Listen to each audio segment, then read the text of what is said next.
सजा सवाल कर जल्दी जल्दी मैं करे जाना बस सवाल है जी की सवाल है बशीर साहब जी अगे मैं तो पूछना साजी ਉਹ ਆਂਦੇ ਨੇ ਤੁਹਾਡੇ ਕੋਲ ਉਹਨਾਂ ਕੋਲ ਕਿਹੜੇ ਸ਼ੇਖ ਕੋਣੀ ਹੈਗੇ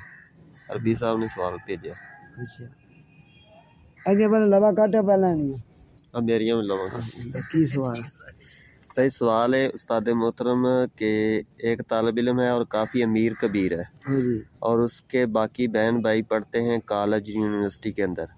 और उनकी महाना लाखों के हिसाब से वो फीस है जो वो अदा कर रहे हैं ते ओ मदरसे विच एक भाई पढ़दा है वो कहंदे ने कि मुसाफिर है लिहाजा ये ज़कात दा माल खा सकदा है बिल्कुल मैं नहीं खा सकदा बस एक तालबन से तो पढ़ावा कराची पढ़ा करे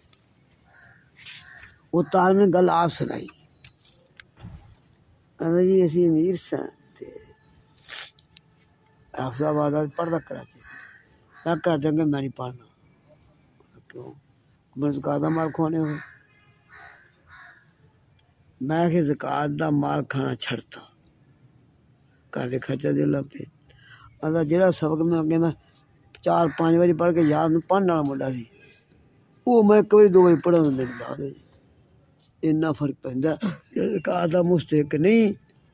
वो खावे ये औसाखुन नास है नहीं वो कहंदे ने मुसाफिर होने दी बना ते मैंने तो भी तवीलन जी मर्जी करो खाली जान वो लीजिए तो ये माँ पे देना पढ़ी पढ़ाई ना छड़े माफ नहीं देना वो तो है वो बरसील तो हर अमीर गरीब खा सकता है पर बेहतर है कि वो बिल्कुल